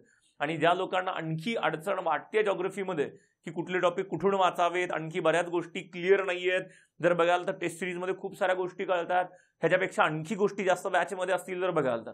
त्याच्यामुळं तुम्हाला सगळ्या जॉग्रफीच्या बॅचेस उपलब्ध आहेत. ॲपवरती जा, जॉग्रफी बाय अवधूत कल्याणे हे ॲप इन्स्टॉल करा. तुम्हाला कंबाईन राज्यसेवेच्या सगळ्या बॅचेस, सगळ्या उपयुक्त बॅचेस तुम्हाला ॲपमध्ये भेटतील. काही अडचण असेल तर बिंदास तुम्हाला संपर्क करा. खाली नंबर दिला इथं तुम्हाला 8010893759 किंवा व्हॉट्सअपवरती बिंदास मेसेज करा, टेलिग्रामवरती मेसेज करा, काही अडचण नाही. पुढे येऊयात. कुठे येऊयात? 9व्या प्रश्नाकडे येऊयात. योग्य जोड्या लावा. काय आहेत? एका बाजूला घाट, दुसऱ्या बाजूला ठिकाण. घाटावरती काय प्रश्न विचारलेत ना हे समजून घ्या, तर तुम्हाला नेमकं घाटांचं काय वाचायचं हे माहिती पडेल. घाटांवरती 3 प्रकारचे प्रश्न आहेत. घाटांवरती प्रश्न विचारण्याची पद्धत काय? एक, घाटांचा क्रम विचारला जातो. मागच्या टेस्टला तोही पॅटर्न कव्हर केला. दुसरी गोष्ट, घाटमार्ग काय करतात? घाटमार्ग म्हणजे काय? रस्ता. सह्याद्रीमध्ये जिथं उंची कमी झाली आहे त्या कमी उंचीच्या भागाचा आपण कशासाठी? दळणवळण वाहतुकीसाठी वापर केला. रेल्वे मार्ग, रस्ते मार्ग काढण्यासाठी वापर केला. आता रस्ता घाटातून जातोय, घाटमार्गातून जातोय, म्हणजे कुठली तरी 2 ठिकाणं जोडणार आहे. रस्ता कधी रॅन्डमली बांधत नाहीत. माझी इच्छा झाली बांधायला सुरू केला, इच्छा झाली बंद केला, असं होत नाही. कुठली तरी 2 ठिकाणं जोडतो रस्ता, बरोबर. मग घाटमार्गातून रस्ता चाललाय तर कोणती ठिकाणं त्या रस्त्याने जोडली जातात? पुन्हा प्रश्न. आणि तिसरा प्रश्न काय असेल? 1 लाइनर. जर बघाल इथं जोड्या लावाचा. आता ही ठिकाणांच्या बाबतीत तुम्हाला 2 प्रश्न असतील. एक जोड्या लावाचा प्रश्न असेल किंवा एक 1 लाइनर प्रश्न विचारला जाईल. 1 लाइनर काय? कोणता घाट कोणत्या 2 ठिकाणांना जोडतो. पण जनरली अशा ठिकाणी जोड्या लावायचे प्रश्न जास्त असतात. का? तर आयोग एकाच दगडामध्ये 4 पक्षी मारण्याचा प्रयत्न करतो, म्हणजे जोड्या लावा. एकाच दगडामध्ये 4 पक्षी मारण्याचा प्रयत्न म्हणजे जोड्या लावा. म्हणून 1 लाइनर विचारण्यापेक्षा जरा जोड्या लावामध्ये आयोग जास्त फोकस करायला सुरुवात करतो. कुंभारली घाट. कुठे आहे कुंभारली घाट? तुमचा खंबाटकी आणि मग कुंभारली याला सुरुवात होतो. कुंभारली आला म्हणजे कोण आलं? तुमचा कराड आलं. कराड ते चिपळूण. कुठं आलं? कुंभारली घाट, कराड ते चिपळूण. नाणेघाट आणि नाणेघाट जर बघाल तर नाणेघाट नावाचा शिखर आहे, त्याच भागामध्ये असणारा घाट आहे. अहिल्यानगरवाला भाग मग कोण असेल? तुमचा कल्याण ते जुन्नरवाला भाग. कोण असेल तर कल्याण ते जुन्नर, त्या भागातून जाणारा. पर्याय जर बघाल तर 4. चंदनापुरी. कुठे चंदनापुरी? तुमचा पुणेवाला भाग. पुणे जर बघाल तर पुणे नाशिकवाला भाग, पुणे नाशिक जोडणारा चंदनापुरी घाट. त्याच्यानंतर माळशेज घाट. माळशेज कुठं आला? अहिल्यानगर ते कल्याण म्हणा किंवा अहिल्यानगर ते ठाणे म्हणा. अहमदनगर, अहिल्यानगर, ठाणे किंवा कल्याण जर बघाल तर मग गोष्ट कुठे याला सुरुवात होते? 2 4 1 3 2 4 1 3 2 4 1 3. पर्याय क्रमांक 3. 2 4 1 3 घाट. मी मागेही सांगितलं ह्याचं पूर्ण युट्यूबवरती लेक्चर उपलब्ध आहे. घाटांचा क्रम, कोणते घाट कोणती ठिकाणं जोडतात आणि ते प्रश्न तुम्हाला कधीच चुकता कामा नयेत. युट्यूबचं प्रॉपर लेक्चर बघून घ्या. एकदा दोनदा ट्रिक्स दिल्यात मी. मागच्या लेक्चरमध्ये पण ट्रिक्स सांगितल्यात की कोणती ट्रिक्स आहे आणि कोणते घाट कोणते रस्ते जोडतात किंवा कुठली 2 ठिकाणं जोडतात. पर्याय क्रमांक काय असेल? तर पर्याय क्रमांक 3 ह्याचं उत्तर असायला पाहिजे. ही गोष्ट माहिती असेल आपल्याला, बरोबर. घाटांवरती, शिखरांवरती, शिखरांची तर जवळजवळ 18-19 नावं लक्षात ठेवली. पहिली जवळजवळ 11 नाव आहेत. त्याच्यानंतर मागच्या लेक्चरमध्ये आपण जर बघाल तर शिखरांचा सिंगर घाटात तिला म्हणाला, या विराट दरीत हनुमान गळनगट्ट होईल. 8 शिखरं, आधीची 11, म्हणजे जवळजवळ 19-20 शिखरं. प्रश्न कुठेही जाणार नाही आपल्या शिखरांच्या बाहेरचा किंवा जर बघाल तर घाटांच्या बाहेर. एवढीच गोष्ट तुमच्या 100% कामाला यायला सुरुवात होईल. पुढे जाऊया. पुढील विधानांचा विचार करा. पुढील विधान, आता इथं माझ्या मते घाट पुन्हा लिहित बसण्याची गरज नाही, ऑलरेडी युट्यूबला लेक्चर आहे ह्याच्यावरती, बरोबर. आपण त्याच्यापेक्षा पुढच्या गोष्टींवरती जाऊया. पुढील विधानांचा विचार करा. महाराष्ट्रातील 6 जिल्ह्यांची सीमा 2 राज्यांना लागून आहे. मागचं लेक्चर आठवा. किती जिल्हे आहेत? 20 जिल्हे आहेत. 20 जिल्हे ज्यांची सीमा किमान एका राज्याला लागून आहे, बरोबर. महाराष्ट्रात 16 जिल्हे असे आहेत की ज्यांची सीमा कोणालाच लागून नाही, आणि 6 जिल्हे असे आहेत की ज्यांची सीमा 2 राज्यांना लागून आहे. 2 राज्य. मग कुठले जिल्हे आहेत असे? नंदुरबार आहे, गुजरात मध्य प्रदेश. धुळे आहे, गुजरात मध्य प्रदेश. त्याच्यानंतर कोण असेल तर तुमचा गोंदिया मध्य प्रदेश छत्तीसगड. कोण आहे? गडचिरोली आहे, छत्तीसगड तेलंगणा. त्याच्यानंतर कोण आहे? नांदेड तेलंगणा कर्नाटक. कोण आहे? सिंधुदुर्ग कर्नाटक गोवा. किती जिल्हे झाले? 6. म्हणजे स्टेटमेंट काय असायला पाहिजे? स्टेटमेंट बरोबर असायला पाहिजे. स्टेटमेंट काय असायला पाहिजे? तर स्टेटमेंट बरोबर असेल, बरोबर. दुसरं, महाराष्ट्राचा अक्षवृत्तीय विस्तार महाराष्ट्राची पूर्व पश्चिम लांबी दर्शवतो. नीट वाचा. अक्षवृत्त रेखात माहिती असायला पाहिजेत. काय महाराष्ट्राचा अक्षवृत्त? काय महाराष्ट्राचा अक्षवृत्त? कुठं दाखवतो पण महाराष्ट्राचा अक्षवृत्त? सर्वात दक्षिणेकडच्या टोकापासून 15 डिग्री 44 मिनिट उत्तर इथून बोलायला सुरुवात करतो आपण. ते कुठपर्यंत? सर्वात उत्तरेकडच्या टोकावरती 22 डिग्री 6 मिनिट उत्तर. 15 डिग्री 44 मिनिट उत्तर ते 22 डिग्री 6 मिनिट उत्तर. हा अक्षवृत्तीय विस्तार आहे महाराष्ट्राचा, सगळ्यांना माहिती असेल. मग अक्षवृत्तीय विस्तार हे टोक आणि इथलं टोक म्हणजे सर्वात दक्षिणेकडचं आणि सर्वात उत्तरेकडचं टोक जर जोडलं, सर्वात दक्षिणेकडचं आणि सर्वात उत्तरेकडचं टोक जोडलं तर तुम्हाला पूर्व पश्चिम लांबी मिळेल का? ही पूर्व पश्चिम लांबी आहे का? नाही, ही उत्तर दक्षिण लांबी आहे. उत्तर दक्षिण लांबी म्हणजे स्टेटमेंट काय असायला पाहिजे? स्टेटमेंट चुकीचं असायला पाहिजे. पूर्व पश्चिम लांबी मिळण्यासाठी तुम्हाला सर्वात पश्चिमेकडचं टोक आणि सर्वात पूर्वेकडचं टोक हे जोडणं गरजेचं आहे. म्हणजे तुम्हाला काय मिळणं गरजेचं आहे? तुम्हाला रेखावृत्तीय विस्तार मिळणं गरजेचं आहे. 72 डिग्री 36 मिनिट ते 80 डिग्री 54 मिनिट रेखावृत्तीय विस्तार. रेखावृत्तीय विस्तार मिळाला तर पूर्व पश्चिम लांबी मिळाली. अक्षवृत्तीय विस्तार मिळाला तर उत्तर दक्षिण लांबी मिळाली, बरोबर. मग उत्तर दक्षिण लांबी किती, पूर्व पश्चिम लांबी किती, क्षेत्रफळ किती, ह्या सगळ्या गोष्टी माहिती असायला पाहिजेत. अक्षवृत्तीय विस्तार 15 डिग्री 44 ते 22 डिग्री 6 मिनिट उत्तर. रेखावृत्तीय विस्तार 72 डिग्री 36 मिनिट पूर्व ते 80 डिग्री 54 मिनिट पूर्व.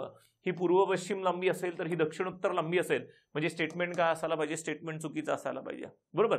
अक्षवृत्तीय विस्तार पूर्व पश्चिम लांबी देत नाही, अक्षवृत्तीय विस्तार उत्तर दक्षिण लांबी मिळते, तर रेखावृत्तीय विस्तार मात्र पूर्व पश्चिम लांबी देतो. क्लिअर. आता पुढच्या गोष्टीवरती येऊयात. जालना जिल्ह्याची सीमा जळगाव जिल्ह्यासोबत लागून आहे असं म्हणतात. जालना जिल्ह्याची बारकाईने नकाशा बघा, बारकाईने. जालना जिल्हा जर बघाल ना, जालना जिल्हा इथं तुमचा छत्रपती संभाजीनगर जिल्हा आहे. छत्रपती संभाजीनगर जिल्ह्याचे तालुके आठवा. सिल्लोड तालुका, सोयगाव तालुका. ह्या सिल्लोड आणि सोयगावची सीमा कोणाला लागून आहे? तर बुलढाण्याला लागून आहे. सिल्लोड आणि सोयगाव इकडे वर बुलढाण्याला लागून गेलंय, त्याच्यामुळे कोण वेगळं झालंय? तर तुमचा जालना आणि जळगाव वेगळं झालंय. कोण वेगळं झालंय? जालना आणि जळगाव वेगळं झालंय. मध्ये बारीक सीमा कोणाची आहे? तर बारीक सीमा छत्रपती संभाजीनगरची आहे. त्याच्यामुळे जालन्याला तुमचा जळगाववाला भाग लागून नाही. जालन्याला जळगाव लागून नाही किंवा जळगावला जालना लागून नाही. तर स्टेटमेंट काय असेल? सीमा लागून आहे असं म्हटलंय, स्टेटमेंट चुकीचं असेल. योग्य विधाने ओळखा असं विचारलंय खाली, नीट वाचा. इथं हे महत्वाचं आहे. वर विचारते पुढील विधानांचा विचार करा. आपल्याला वाटतं योग्यच विचारलात, कधी कधी इथं अयोग्य असू शकतं. त्याच्यामुळे इथं वाचत चला. योग्य विधान विचारले तर फक्त अयोग्य आहे म्हणजे पर्याय क्रमांक कोण असेल? तर पर्याय क्रमांक 1. फक्त अयोग्य आहे तर पर्याय क्रमांक 1. ही गोष्ट लक्षात ठेवा. मी तुम्हाला प्रत्येक प्रश्नामध्ये सांगतोय, जिल्हे बघा, जिल्ह्यांना सीमा लागून असणारे इतर जिल्हे बघा, तालुक्यांचा अंदाज घ्या. ही गोष्ट माहिती असायला पाहिजे, बरोबर. 11व्या प्रश्नाकडे जाऊया. दिलेला नकाशा कोणत्या प्रशासकीय विभागाचा आहे? नीट बघा. त्रिकोण आहे, त्रिकोण. नीट बघा, त्रिकोण आहे. आणि हा कसला त्रिकोण आहे जर बघाल तर उजवीकडे झुकलेला त्रिकोण आहे. उजवीकडे झुकलेला त्रिकोण. उजवीकडे झुकलेला त्रिकोण जर असेल तर एकाच प्रशासकीय विभागाचा नकाशा त्रिकोणी आकाराचा बनतो आपल्याकडे. त्रिकोण म्हणजे जनरल त्रिकोण असतात हे भूगोलातले सगळे. आणि एकच प्रशासकीय विभाग आहे ज्याचा नकाशा त्रिकोणी आकाराचा बनतो. तो प्रशासकीय विभाग कोण असेल? तर पुणे प्रशासकीय विभाग. जर बघाल तर उजवीकडे झुकलेला त्रिकोण एकाच प्रकारचा दिसेल, ज्याचा पाया पश्चिमेकडे आहे आणि डोकं पूर्वेकडे आलंय. जर बघाल तर पूर्वेकडे हा भाग थोडासा कमी कमी होत गेलाय, पश्चिमेकडे हा भाग जास्त ब्रॉड आहे. हा जर बघाल तर हा नकाशा कोणता आहे? पुणे प्रशासकीय विभागाचा आहे. पुणे प्रशासकीय विभागाचा. का? नाशिक प्रशासकीय विभाग 2016ला विचारून झालाय. 2019च्या गट ब ला आत्ताचा छत्रपती संभाजीनगर तेव्हाचा औरंगाबाद विचारून झालंय. आता बाकीच्यांचा नंबर असेल, पुण्याचा असेल, बरोबर. त्याच्यानंतर कोण असेल तर अमरावती. जरा नकाशावरती येऊयात. हे नकाशे नीट बघा, नकाशे नीट बघा. जर तुम्हाला एखाद्या पक्षाची चोच असणारा पार्ट उत्तरेकडे जर दिसत असेल, जर एखाद्या पक्षाची चोच असणारा पार्ट जर उत्तरेकडे दिसत असेल, नीट बघा. उत्तरेकडे जर बघाल तर हा पोर्शन नीट बघा ह्या भागावरती, किंवा आणखी एकदा नकाशा नीट काढतो मी. हा भाग बघा. एखाद्या पक्षाची चोच असणारा पार्ट जर तुम्हाला दिसत असेल तर अमरावती प्रशासकीय विभाग. गडचिरोलीवाला हा शेप नीट लक्षात ठेवा, नागपूर प्रशासकीय विभाग. उभ्या खांबासारखी जर रचना असेल, उभ्या खांबासारखी जर रचना असेल तर समजून घ्या कोकण प्रशासकीय विभाग. सशासारखी जर रचना दिसत असेल तर छत्रपती संभाजीनगर. त्रिकोणी आकार दिसत असेल तर पुणे प्रशासकीय विभाग. आणि हा तुम्हाला नंदुरबारवाला जर शेप दिसला प्रशासकीय विभागामध्ये, नंदुरबारवाला शेप दिसला की डोळे झाकून समजून घ्या कोण आहे? नाशिक प्रशासकीय विभाग आहे. 6 प्रशासकीय विभागाचे नकाशे तुम्हाला पटकन कळले पाहिजेत की कोणता प्रशासकीय विभाग आहे. क्लिअर? पुढे जाऊयात. पर्याय क्रमांक 1 ह्याचं उत्तर असेल. 11व्या प्रश्नानंतर कुठे जाऊयात तर 12व्या प्रश्नाकडे जायला सुरुवात करूयात. महाराष्ट्राच्या स्थापनेच्या वेळी खालीलपैकी कोणत्या प्रशासकीय विभागात जिल्ह्यांची संख्या सर्वात जास्त होती? सर्वात होती म्हणा किंवा सर्वात जास्त होती म्हणा. महाराष्ट्राच्या स्थापनेच्या वेळी म्हटलंय म्हणजे कोण असेल? 1 मे 1960 ला. सध्या सगळीच लोक कोणत्या प्रशासकीय विभागात किती जिल्हे आहेत हे बघून जातो आपण.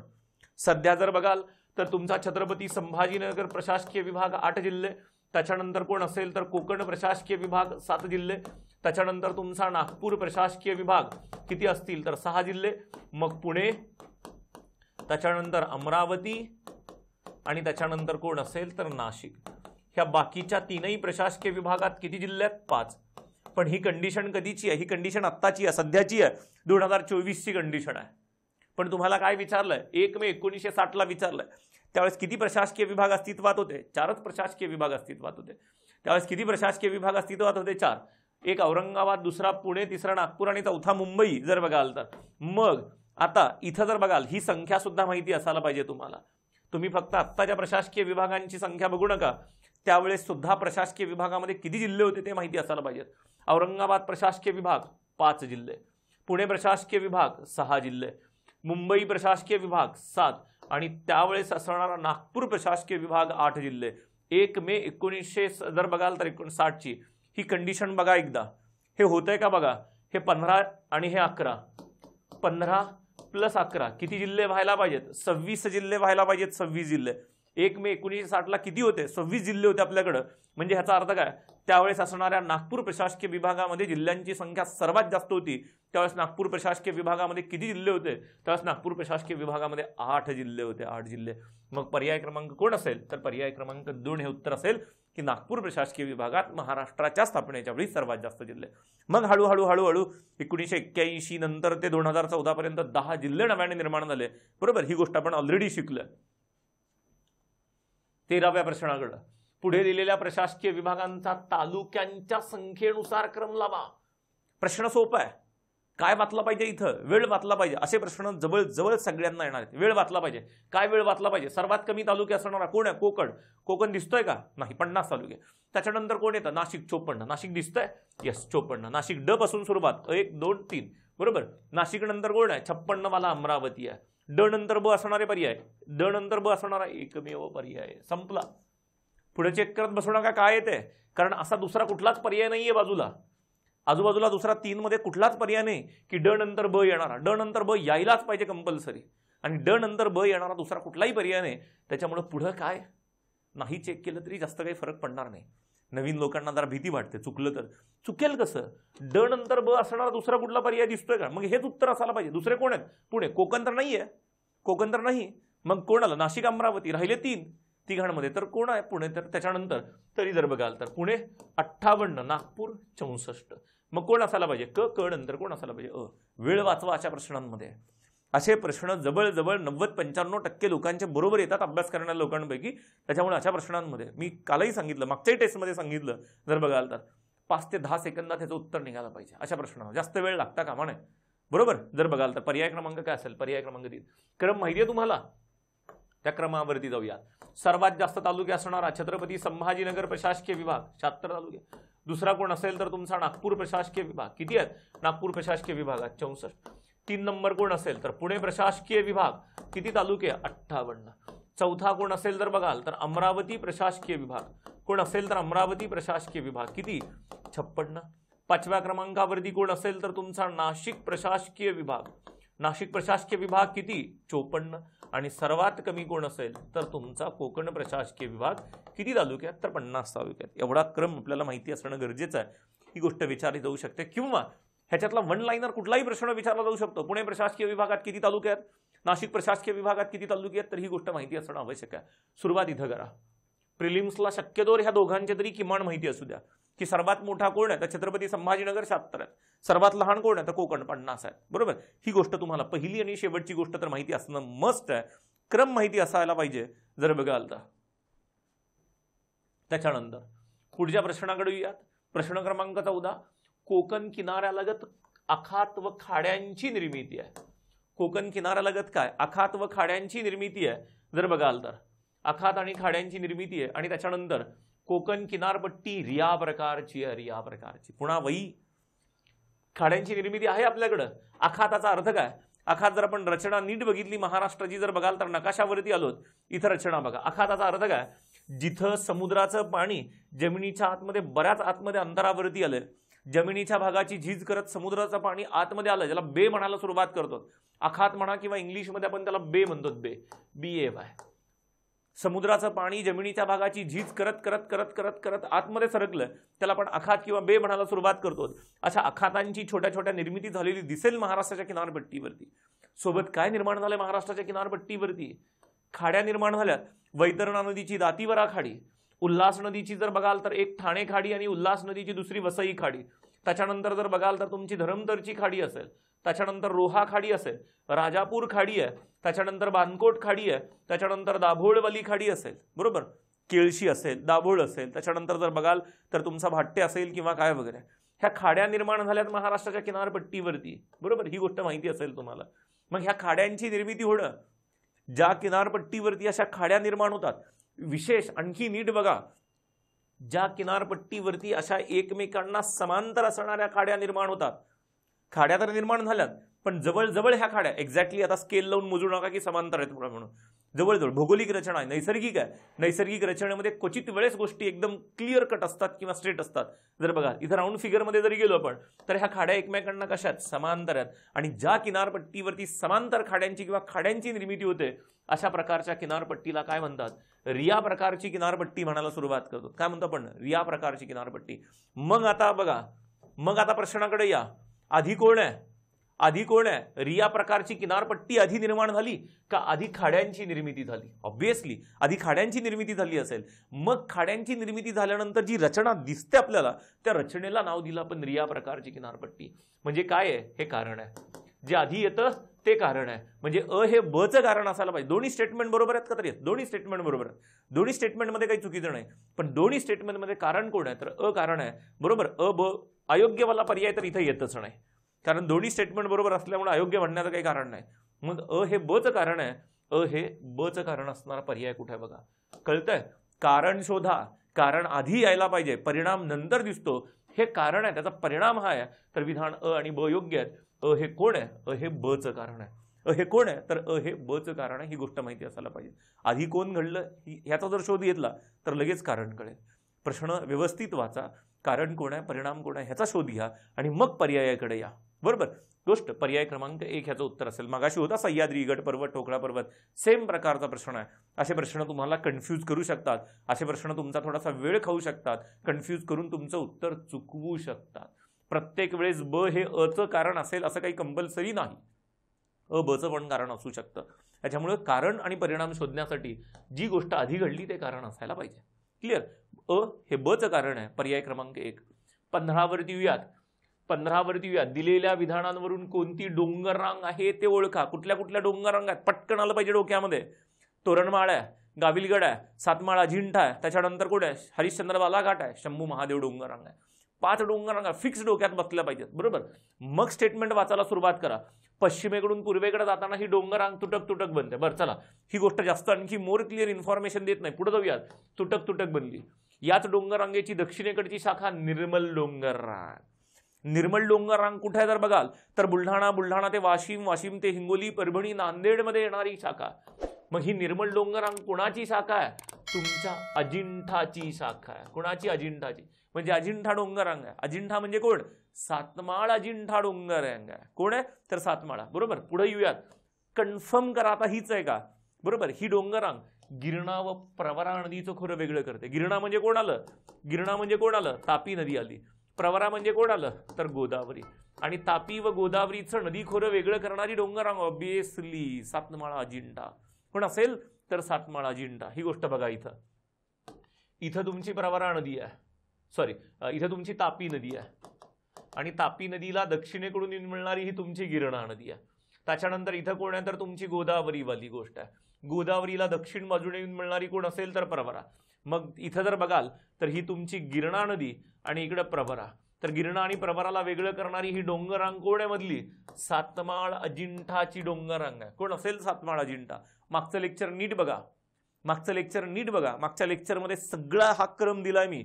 तुमचा सातपुडा म्हणा किंवा तोरणमाळ, तापी नदी, त्याच्यानंतर सातमाळ अजिंठा, त्याच्यानंतर गोदावरी, त्याच्यानंतर कोण असेल तर तुमचा हरिश्चंद्र बालाघाट, भीमा नदी, त्याच्यानंतर शंभू महादेव आणि त्याच्यानंतर कोण असेल तर कृष्णा नदी. हा सिक्वेन्स माहिती असायला पाहिजे.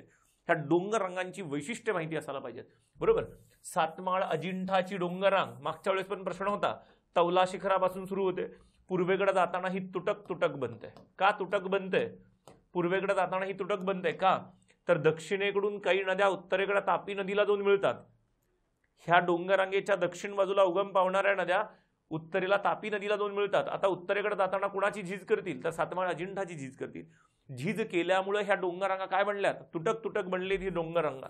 ही डोंगर रांग तुमचा नाशिक, छत्रपती संभाजीनगर, जालना, बुलढाण्यात येते.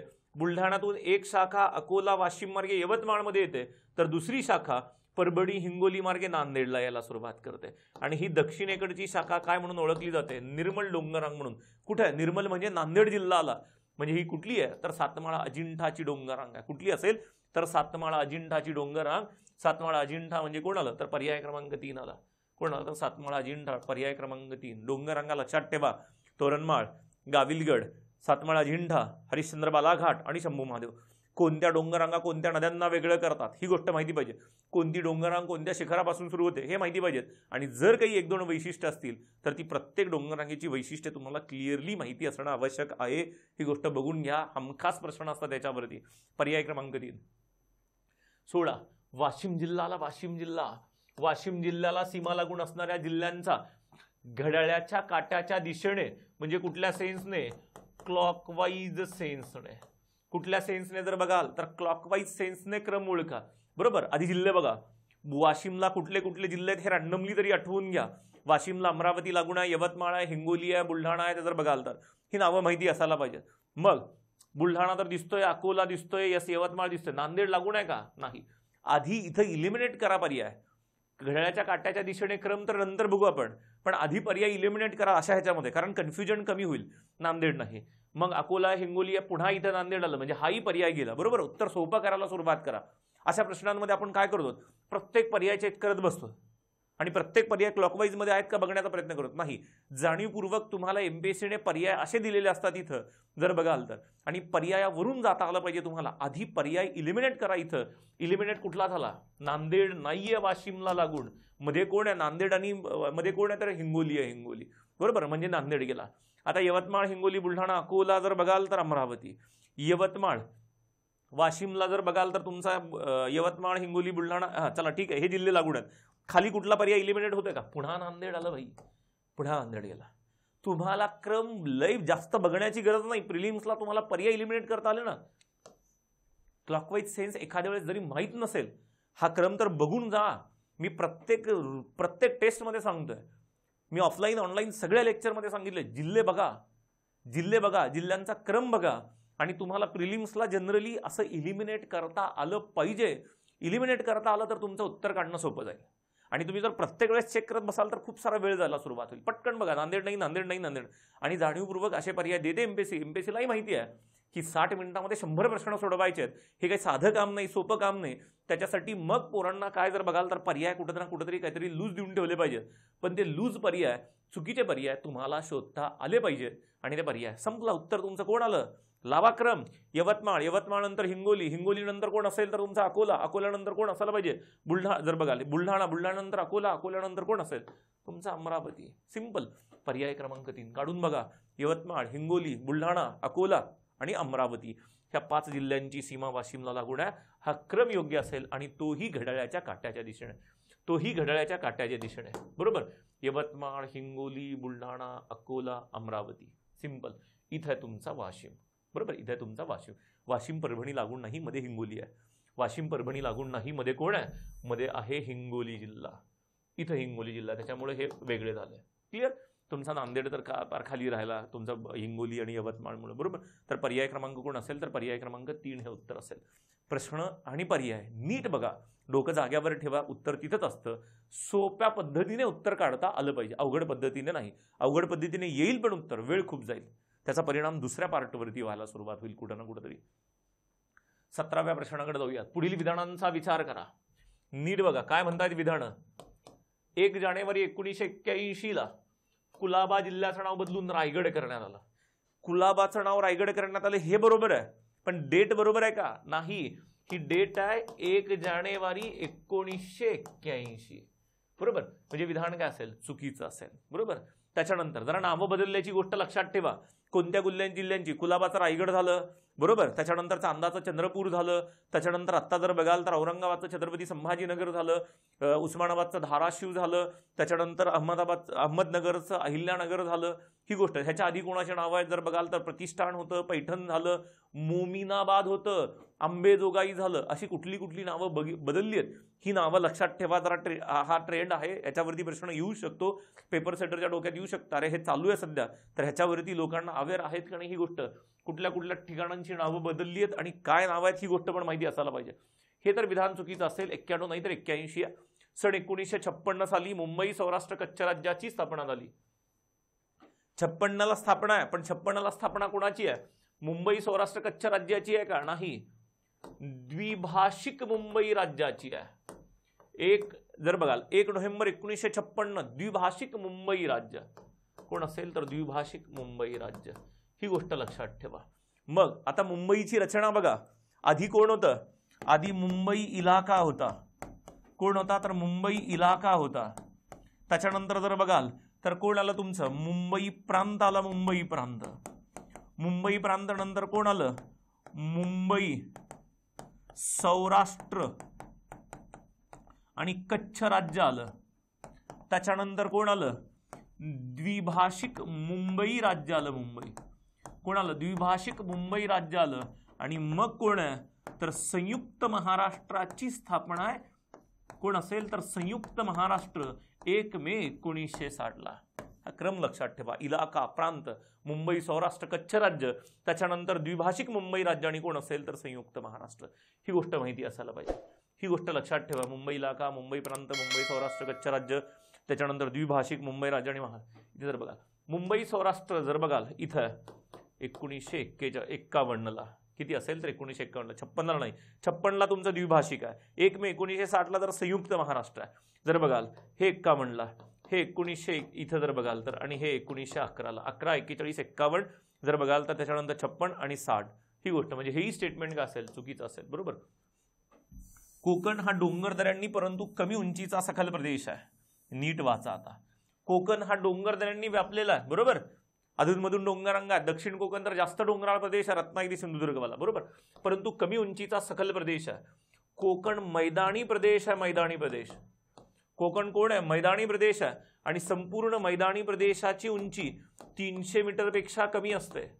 संपूर्ण मैदानी प्रदेशाची उंची 300, सरासरी उंची संपूर्ण कोकणाची सरासरी उंची 300 मीटरपेक्षा कमी आहे, मग त्याला काय म्हणावं लागेल? कमी उंचीचा सखल प्रदेश म्हणावं लागेल. जर कोकण 700, 800, 1000, 1200 मीटर उंचीचा असता तर त्याला सखल म्हणता आलं नसतं. संपूर्ण कोकण, उत्तर कोकण, दक्षिण कोकण सगळा जरी एकत्र केला तरी कोकणाची सरासरी उंची किती आहे? तर 300 मीटरपेक्षा कमी आहे. तर त्याला काय म्हणावं लागेल? सखलच म्हणावं लागेल. पण डोंगरदऱ्या आहेत, कमी उंचीच्या डोंगरदऱ्या तुम्हाला कोकणामध्ये दिसतील. दक्षिण कोकण तर जास्त डोंगराळ प्रदेश आहे. बरोबर. योग्य विधाने ओळखा. फक्त क योग्य आहे. इथं कोण योग्य आहे? फक्त क विधान योग्य आहे. पर्याय क्रमांक कुठे गेला? तर पर्याय क्रमांक 2 याचं उत्तर असेल. पर्याय क्रमांक कोण आहे? तर पर्याय क्रमांक. हे स्टेटमेंट नीट बघा. कोकणात डोंगर आहेत का? तरी उत्तर कोकणात कमी आहेत, दक्षिण कोकणात जास्त आहेत. दुसरं स्टेटमेंट काय? कमी उंचीचा सखल प्रदेश आहे. संपूर्ण कोकणाचीच सरासरी उंची 300 मीटरपेक्षा कमी आहे, मग त्याला सखलच म्हणावं लागेल ना. उंची 700, 800, 900 असेल तर त्याला आपण पठार, पर्वत वगैरे म्हणायला सुरुवात करतो. पण कोकण मैदानी प्रदेश आहे. मैदानी प्रदेश म्हणल्यावरती रचना सखल असेल, ही गोष्ट लक्षात ठेवा. म्हणजे फक्त क स्टेटमेंट बरोबर आहे. पर्याय क्रमांक 2 बरोबर असेल. अ आणि ब चुकीचे आहेत. का चुकीचे? त्याच्यावरती पण आलो आपण. 18व्या प्रश्नाकडे येऊयात. महाराष्ट्र राज्याच्या क्षेत्रफळाबद्दल अयोग्य विधान ओळखा. सगळ्यांना माहिती आहे महाराष्ट्राचे क्षेत्रफळ 3,07,713, 307 लाख हेक्टर वगैरे वगैरे. महाराष्ट्र क्षेत्रफळ देशाच्या क्षेत्रफळाच्या 9.36% भाग कव्हर करते. येस, ऑब्व्हियसली कुणालाही माहिती आहे. जर बघाल तर क्षेत्रफळाच्या बाबतीत महाराष्ट्र दुसऱ्या क्रमांकावरती आहे. दुसऱ्या क्रमांकावरती आहे का? नाही. किती आहे? 1 नंबर. सर्वात जास्त क्षेत्रफळ असणारा कोण असेल? तर तुमचा राजस्थान असेल. कोण असेल? तर राजस्थान. 1 नंबरला कोण असेल? तर राजस्थान. बरोबर. राजस्थान नाव विचारून झालंय. इथं गंमत आहे खरी. राजस्थानचा एरिया जर बघाल तर किती आहे? साधारणतः 3,42,000 चौरस किलोमीटर. किती? 3,42,000 चौरस किलोमीटर. ही गोष्ट लक्षात ठेवा. राजस्थान 3,42,000 आहे. भारताच्या एकूण क्षेत्रफळापैकी किती टक्के एरिया कव्हर करते? 10.40%. राजस्थान बद्दल ह्या गोष्टी लक्षात ठेवा. राजस्थान नाव ऑलरेडी तुम्हाला 2020-21 ला विचारून झालंय. सर्वात जास्त क्षेत्रफळ असणारं राज्य कोणतं? तर राजस्थान. आता पुढे येईल पॉईंटमध्ये तरी क्षेत्रफळ लक्षात ठेवा. 3.42 लाख चौरस किलोमीटर. आणि पर्सेंटेजमध्ये किती आहे? तर 10.40. जर बघाल तर 2 नंबर कोण आहे? 2 नंबर तुमचा मध्य प्रदेश. आणि 3 नंबर कोण आहे? तर 3 नंबर महाराष्ट्र. महाराष्ट्र दुसऱ्या क्रमांकावरती नाही. स्टेटमेंट काय असेल? चुकीचं असेल. पहिलं स्टेटमेंट बरोबर, दुसरं स्टेटमेंट चुकीचं. सह्याद्रीच्या पूर्वेला असणाऱ्या पठारी प्रदेशाला मावळ म्हणतात. कोण आहे मावळ? कोण आहे मावळ? जर बघाल तर मावळ कोण आहे? जर बघाल तर ही सह्याद्रीची पश्चिम बाजू आहे, जी लाल रंगाने दाखवली आहे, जी तीव्र उताराची आहे. बरोबर. आणि जर बघाल तर आता निळ्या रंगाने जी काही बाजू दाखवणार आहे मी, ही सह्याद्रीच्या पूर्व उताराची बाजू आहे. बरोबर. सह्याद्रीची रचना जर बघाल तर सह्याद्रीची रचना पश्चिम बाजूला सह्याद्रीचे उतार तीव्र आहेत. पश्चिम बाजूला सह्याद्रीचे उतार तीव्र आहेत, पण पूर्व बाजूला सह्याद्रीचे उतार मंद मंद होत गेलेत आणि भाग पठारी प्रदेशात. तुम्हाला हे विचारलंय सह्याद्रीच्या पूर्व उतारावरती असणारा हा सह्याद्रीचा पश्चिम उतार आहे, जिथं उतार तीव्र आहेत. इथं तुमचे घाट माथे आहेत आणि इकडे कोण असेल तर तुमच्या पूर्व उताराचा भाग. हा जो काही पूर्व उताराचा भाग आहे हा मावळ आहे. हा मावळ आहे. मावळ पठारी प्रदेशाचा भाग नाही. मावळ सह्याद्रीच्या पूर्व उतारावरती आहे. मावळ कोण आहे? तर सह्याद्रीच्या पूर्व उतारावरती. कुठं टर्म आहे मावळ? तुमच्या अहमदनगरमध्ये येते, पुण्यामध्ये येते, जर बघाल तर साताऱ्यामध्ये येते, नाशिकमध्ये. पण विशेष टर्म जास्त वापरली कुठे जाते? तर पुणे जिल्ह्यामध्ये वापरली जाते. सह्याद्रीच्या पूर्व उतारावरती असणारा प्रदेश म्हणजे कोण आहे? तर मावळ. मावळ हा पठारी प्रदेशाचा भाग नाही. पठारी प्रदेश तुमचा इकडे सुरू होतो. सह्याद्री संपल्यानंतर मग पूर्वेकडे गडचिरोलीपर्यंत कोण आहे? तर तुमचा पठारी प्रदेश आहे. मावळ कोण? देश कोण? टर्म्स बघा. ह्या टर्म्स बघा तुम्ही. मावळ कोण आहे? त्याच्यानंतर जर बघाल तर दुसरा देश म्हणजे कोण? त्याच्यानंतर मराठवाडा कोण असेल तर मराठवाडा. त्याच्यानंतर खानदेश. त्याच्यानंतर विदर्भ. ह्या सगळ्या प्रादेशिक टर्म बघा. मावळ कुणाला म्हणतात? देश कुणाला म्हणतात? जर बघाल तर पश्चिम महाराष्ट्राचा जो काही पठारी पट्टा आहे ना, हा पश्चिम महाराष्ट्राचा आहे. सह्याद्रीचा पूर्व उतार संपल्यानंतर म्हणून चला इथं सह्याद्रीचा पूर्व उतार संपला. सह्याद्रीचा पूर्व उतार संपला, इथून पठारी प्रदेश सुरू झाला. तर सुरुवातीला पश्चिम महाराष्ट्राचा जो काही पठारी प्रदेश आहे ना, सह्याद्रीच्या पायथ्याला लगेच लागून असणारा जो पठारी प्रदेश पश्चिम महाराष्ट्रात येतो, पुणे, सातारा, सांगली, सोलापूरवाला भाग, ह्याला काय म्हणायला सुरुवात करता तुम्ही? देश म्हणायला सुरुवात करता. छत्रपती संभाजीनगर प्रशासकीय विभाग मराठवाडा. बरोबर. अमरावती नागपूर कोण असेल तर विदर्भवाला भाग असेल. जळगाव धुळे नंदुरबारवाला पट्टा कोण आहे तर तुमचा खानदेश आहे. कोकण तर शिकलोय, किनारपट्टी लागून असणारा भाग. म्हणजे काय हे स्टेटमेंटवरती आलो तर सह्याद्रीच्या पूर्व बाजूला असणाऱ्या पठारी प्रदेशाला मावळ नाहीत म्हणत, त्याला देश म्हणतात. देश पूर्व बाजूला लागून असणाऱ्या पठारी प्रदेशाला लगेच मावळ नाही देश म्हणतात. म्हणजे हेही स्टेटमेंट काय असेल चुकीचं असेल. फक्त अविधान बरोबर आहे. आपल्याला अयोग्य विचारलंय म्हणजे ब आणि क कुठे पर्याय बघा. ब आणि क फक्त पर्याय क्रमांक 2 ब आणि क कोण असेल तर ब आणि क अयोग्य आहेत. 2 अयोग्य आहेत. अ बरोबर आहे. प्रश्न क्रमांक 18. 19 वरती जाऊयात. बरोबर. पुढच्या प्रश्नावरती जाऊयात. महाराष्ट्र पठाराची निर्मिती कोणत्या कालखंडात झाली आहे. बरोबर. महाराष्ट्र पठाराची निर्मिती जर बघाल तर साधारणतः 70 दशलक्ष वर्षापूर्वी झाली असं सांगितलं जातं. महाराष्ट्र पठाराची निर्मिती 70 दशलक्ष वर्षापूर्वी झाली असं सांगितलं जातं.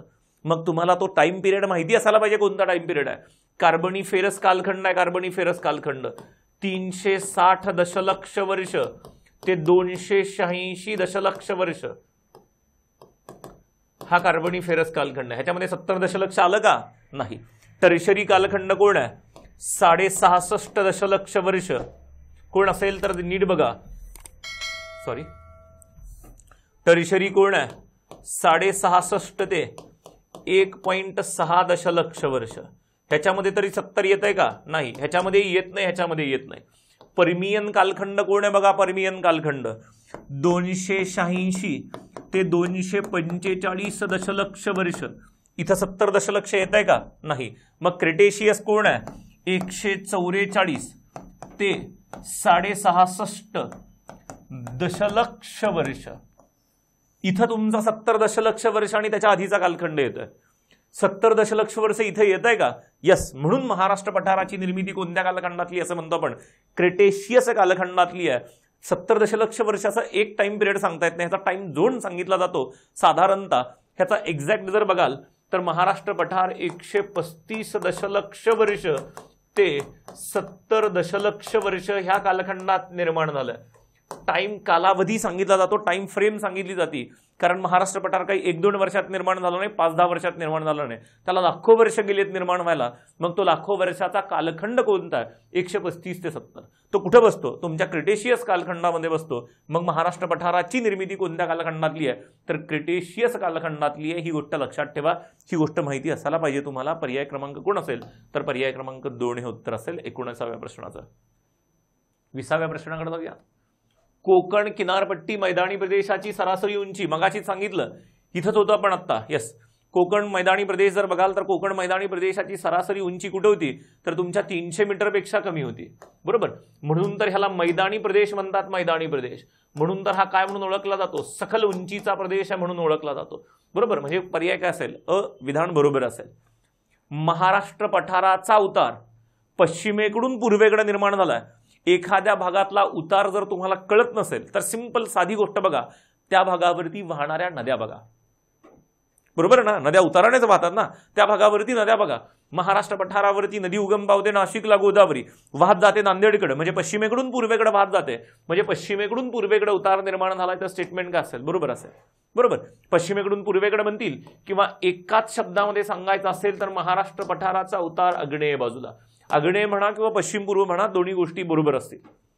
हरिश्चंद्र बालाघाट डोंगर रांगेमध्ये बालाघाट हा जो काही पार्ट आहे हा सपाट माथ्याचा आहे. हरिश्चंद्र बालाघाट.